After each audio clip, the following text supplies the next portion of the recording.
तो हेलो बच्चों, नोवा YouTube channel के बोर्ड आवाज सेक्शन में स्वागत है।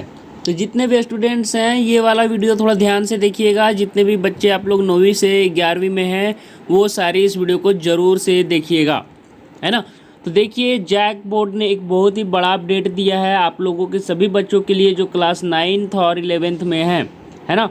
और चलिए उस अपडेट को पहले पढ़ लेते हैं। लेकिन इस अपडेट को पढ़ने से पहले अगर अभी तक आपने हमारे चैनल को सब्सक्राइब करके नहीं रखा है तो कर लेंगे, ताकि जितनी भी अपडेट होंगी आपके बोर्ड से रिलेटेड यहाँ पे मिलती रहती हैं, है ना।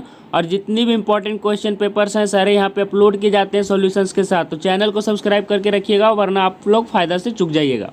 तो चलिए देखते हैं कि किस तरह के आपका न्यूज़ आ रहा है। तो देखिए, आपका हिंदुस्तान ब्यूरो के हवाले से ये खबर है रांची का, है ना। तो देखिए क्या पहल है कि 9वीं 11वीं की नहीं होगी परीक्षा, आपकी परीक्षा अब नहीं होगी, ठीक है। ये आपका अपडेट है। पूरी न्यूज़ को सुन लीजिएगा, पूरा खबर को, ताकि आपको सारी चीज़ें समझ में आएंगी कि किस आधार पर मार्क्स दिए जाने हैं और भी कौन कौन सा बड़ा बड़ा अपडेट आपका लिए आया हुआ है। तो पूरा वीडियो देखिएगा हमारे साथ। देखिए क्या बोला गया, पढ़ के मैं सुनाता हूँ। राज्य में पहली से 8वीं की तर्ज पर अब 9वीं और 11वीं के परीक्षार्थियों को परीक्षा नहीं देनी होगी, है ना। पहला से 8वां तक का तो एग्ज़ाम नहीं हुआ था, तो आपका भी एग्ज़ाम नहीं होगा। इन दोनों कक्षाओं के छात्र छात्रा भी 8वीं तक के छात्र छात्राओं के तर्ज पर अगली कक्षाओं में प्रमोट कर दिए जाएंगे। राज्य सरकार इसकी तैयारी कर रही है, इसकी घोषणा आने वाले दिनों में की जाएगी, है ना। अभी तक ऑफिशियल अपडेट में इसका मतलब कि क्या बोलते हैं, स्टाम्प पेपर नहीं लगा है, लेकिन इतना जान लीजिए कि यही इसी की तैयारी की जा रही है। वहीं मैट्रिक और इंटरमीडिएट परीक्षा को लेकर मंथन जारी है कि उनका कैसे उपाय लगाया जाए। लेकिन फिलहाल 9वीं और 11वीं के बच्चे सुन ले, झारखंड एकेडमिक काउंसिल ने स्कूली शिक्षा और साक्षरता विभाग को परीक्षा लेने या न लेने की स्थिति में कैसे पास किया जाए इस फॉर्मूला पर भी तय कर लिया है। इसका प्रस्ताव स्कूली शिक्षा एवं साक्षरता विभाग को भेजा गया है। जैक ने इंटर और इंटरमीडिएट की परीक्षा लेने को छात्र हित में बताया है। देखिए यहाँ पे फिर से मैं एक चीज़ बता रहा हूँ कि जैक ने क्या माना है कि इंटर और मैट्रिक की परीक्षा लेना ही छात्र हित में है, ताकि तेज बच्चों का ज़्यादा मार्क्स आ सके, कम मीडियोकोर जो बीच वाले बच्चे होते हैं उनका मीडियम नंबर आए, बीच में नंबर आए, कम जब तेज वाले बच्चों का कम नंबर आए। ये मुझे भी ठीक लगता है। एग्ज़ाम होना बहुत ही ज़रूरी है मेरे हिसाब से कम 5 से 6 चैप्टर भी तय कर, सिलेबस भी आपका घटा दिया गया था, तो उस हिसाब से स्कूल में तो कम से कम एग्ज़ाम ले लेना चाहिए। और अगर नहीं भी लेता है तो स्कूल में एग्ज़ाम लेने से एक फ़ायदा ये है कि कमज़ोर बच्चे भी पास कर दिए जाएंगे, है ना। और पास तो सबको कर देना चाहिए, लेकिन मार्क्स थोड़ा सा बढ़ा के देना चाहिए जो उन्होंने साल भर मेहनत की है। जैक ने साथ ही प्राथमिकता के तौर पर परीक्षा लेने की बात कही है कि प्राथमिकता क्या है कि एग्ज़ाम लेना है। प्राथमिकता मतलब मैं समझा देता हूँ कि मेन मोटो अभी भी यही है कि किसी भी तरह से एग्ज़ाम ले लिया जाए, मैट्रिक और इंटर का। तो आप लोग जितने भी बच्चे हैं ये मत सोचिएगा कि आपका एग्ज़ाम नहीं होगा। मैं अभी भी बोल रहा हूँ कि मैट्रिक और इंटर का एग्ज़ाम हो जाएगा। सेकेंड वेव 15 मई से लेकर 30 मई तक जैसे ही गिरेगा कोरोना का, आपका एग्ज़ाम होने का चांसेस है। तो 10वीं और 12वीं वाले बच्चे भी इस वीडियो को ध्यान से देख लेंगे। अंतिम निर्णय राज्य सरकार को लेना है। किसी कारणवश अगर मैट्रिक की परीक्षा नहीं होती तो छात्र छात्राओं को पास करने के लिए 9वीं के रिजल्ट को आधार माना जा सकता है कि आपने 9वीं में कैसा प्रदर्शन किया था। तो जो बच्चे 9वीं में अच्छा नंबर लाए होंगे उनके लिए बेनिफिट हो सकता है, अभी ये तय नहीं हुआ है।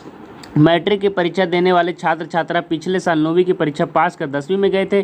ऐसे में 9वीं क्लास को ओमर सीट पर हुई थी परीक्षा, उसके प्रदर्शन के आधार पर डिवीज़न दिया जा सकता है। ये हमारे हिसाब से बहुत ही गलत तरीका है। बहुत सारे बच्चे 9वीं में तबीयत ख़राब है तो उसके कारण एग्ज़ाम अच्छा नहीं दे पाए, 9वीं में बहुत सारे मन लगा के नहीं पढ़ते तो उसके आधार पर मार्क्स नहीं दिया जाना चाहिए।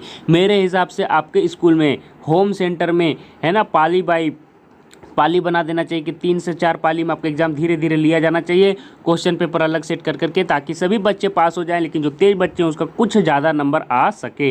ये सबसे अच्छा तरीका मेरे हिसाब से है। और एक बात मैं ये भी कहना चाहता हूँ बच्चों कि आपके साथ एक चीज़ ये अच्छा नहीं हो रहा है कि झारखंड सरकार जल्दी से अपडेट नहीं दे रही है, जैक बोर्ड जल्दी से आपको अपडेट नहीं दे रहा है। आखिर क्या करना है 10वीं और 12वीं के बच्चों का, सभी का आप लोग का झूठ में असमंजस बना हुआ है, मैं ये भी देख रहा हूँ। तो जो भी अपडेट है जल्दी दे देना चाहिए कि क्या इस पर डिसीजन लिया जाना चाहिए। लेकिन मैं भी समझ रहा हूँ पेंडेमिक ज़्यादा है तो हो सकता है कि जून में भी एग्जाम आपका हो सके, जैसे कि सीबीएसई ने भी नहीं कराया है केंद्र सरकार ने, तो आपका भी एग्जाम जून में हो सकता है 12वीं और 10वीं का। तो आप लोग तैयारी करते रहिएगा, मैं उस हिसाब से बता रहा हूँ। लेकिन किसी भी तरह का अपडेट अगर आता है तो मैं जरूर यहाँ पे देते रहूँगा। लेकिन चलिए और भी अपडेट दे देता हूँ। 2020 के नवंबर में मैट्रिक के परीक्षार्थियों के लिए संशोधित सिलेबस जारी किया गया था, और आपको पता होगा कि अभिभावकों को स्कूल पे बुलाया भी गया था, ताकि मतलब कि अभिभावकों से क्या बोलते सहमति देकर। इस दौरान ना तो उनकी मिड टर्म परीक्षा ली गई, ना ही किसी प्रकार का स्कूल स्तर पर टेस्ट भी हो पाया, है ना। तो ऐसे में मैट्रिक की परीक्षा लेने या फिर 9वीं के रिजल्ट के आधार पर परिणाम जारी करना ही विकल्प बच गया है। यही मैं आपको कितने देर दिनों से समझा रहा हूँ बच्चे, जितने भी 10th वाले 12th वाले हमको यही कमेंट करते हैं, सर एग्ज़ाम कैंसिल कर दीजिए हम। अरे यार एग्ज़ाम तुम्हारा कैंसिल कैसे होगा, तुम ही सोचो थोड़ा कि कितना, अगर हो भी जाएगा, हम नहीं बोल रहे कि नहीं होगा, अगर हो भी जाएगा तो क्या आपको घाटा है, मैं बता रहा हूँ। सीबीएसई में क्या होता है, मिड टर्म होते हैं, उसके इंटरनल एग्जाम होते हैं, असेसमेंट होता है, प्रोजेक्ट होता है, तो उसके आधार पर वो साल भर के नंबर दे देते हैं, है ना। लेकिन आपका तो जैकबोर्ड पूरा गिरा हुआ। अभी सोचिए कि आपका जब एग्जाम ही एक बार भी नहीं हुआ है तो डायरेक्ट 9th वाला से मार्क्स दे देगा। मुझे तो ये अच्छा नहीं लग रहा है। आप भी कमेंट कीजिएगा नीचे कि आपको कैसा लग रहा है। ऐसे में मैट्रिक की परीक्षा लेने या फिर 9वीं के रिजल्ट विकल्प बच गया है। विशेषज्ञों का मानना है कि छात्र छात्राओं के जीवन में मैट्रिक की परीक्षा बहुत ही बड़ा महत्वपूर्ण है। देखिए यही बात बोला गया है ना। इसका मार्क्स हर जगह मांगता है। कैरियर के लिहाज से यह पहला एकेडमिक पड़ाव है, इसलिए परीक्षा होना अति आवश्यक है। मैं भी यही मानता हूँ कि परीक्षा होना चाहिए। और आप ये मत सोचिए चलिए कि परीक्षा नहीं होगा, आपको तैयारी करके चलना है। मैट्रिक की परीक्षा में इस बार 4.30 लाख विद्यार्थी शामिल होने हैं। हालांकि सीबीएसई और आईसी बोर्ड ने 10वीं की परीक्षा नहीं लेने का निर्णय लिया है। सीबीएसई स्कूल के बोर्ड के स्कूलों से राय ले रही है। सीबीएसई बोर्ड स्कूलों से राय ले रही है कि किस आधार पर छात्र छात्राओं को पास किया जाए।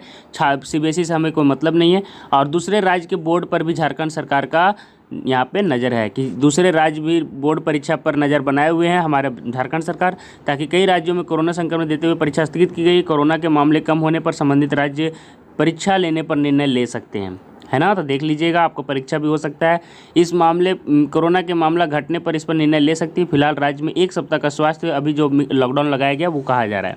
तो देखिए बच्चों, मैं सीधा बता दे रहा हूँ कि 9वीं और 11वीं की एग्जाम होने के चांसेस बहुत कम है। मैंने पिछले वीडियो में बताया था जितने बच्चों को। लेकिन 10th और 12th वाले अभी भी तैयारी करेंगे, है ना। हो सकता है कि जैसे सेकेंड वेव आपको मैं बता दे रहा हूँ कि 25 से 30 मई तक अगर घट जाता है तो आपका एग्जाम जून में ले लिया जाएगा। तो आप ये तरीके में मत रहिए कि एग्जाम नहीं हुआ, क्योंकि आपका इंटरनल असेसमेंट भी नहीं हुआ है, प्रैक्टिकल भी नहीं हुआ है क्लास में, कोई भी तरह का मिड टर्म भी नहीं हुआ है, जो बीच में टेस्ट लिया जाता है मिड टर्म, है ना, प्री बोर्ड, ये सब कुछ नहीं हुआ है। तो कैसे आपको डायरेक्ट मार्क्स देगा। मेरे हिसाब से पिछले क्लास के हिसाब से कि 10th में है तो 9th का हिसाब से नंबर दे देना, 12th में है तो 11th का नंबर दे देना, तो ये अच्छा नहीं है। बहुत सारे तेज बच्चे भी उतना ध्यान नहीं देते हैं 9वीं और 11वीं के एग्जाम में। कुछ तबीयत खराब के कारण भी एग्जाम अच्छा नहीं जाता है, उसको आधार नहीं मानना चाहिए मेरे हिसाब से। फिर भी पास तो सबको कर देना चाहिए। मैं भी यही कहना चाहता हूँ कि ऐसे पेंडेमिक में पास तो सभी को कर देना चाहिए, डिवीज़न भी अच्छा दे देना चाहिए। लेकिन मार्क्स उन बच्चों को ज़्यादा देना चाहिए जो बच्चे साल भर मेहनत किए हैं। आपकी क्या राय है, वीडियो के नीचे कमेंट कीजिएगा बच्चों, है ना।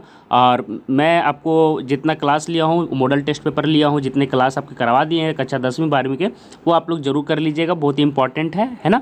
और हमारे जो टेलीग्राम ग्रुप है बोर्ड आभा जैक बोर्ड, वहाँ से जुड़ जाइएगा ताकि आप हमसे वहाँ पे कुछ भी कर सकते हैं। वहाँ पे सारी अपडेट, सारे नोटिस, सारे जो इंपॉर्टेंट क्वेश्चन पेपर है वहाँ पे डाले जाते हैं। बोर्ड आभा जैक बोर्ड जो दिख रहा है टेलीग्राम ऐप का नाम, वहाँ से जाके जरूर से जुड़ जाएँ। तो आज के लिए बस इतना ही। सारी अपडेट दिया, सारा डाउट्स आपका दूर कर दिया। मेरा क्या इसमें राय था, मैंने सभी चीज़ें रखी है आपके सामने, ठीक है। तो आज के लिए बस इतना ही। धन्यवाद बच्चों।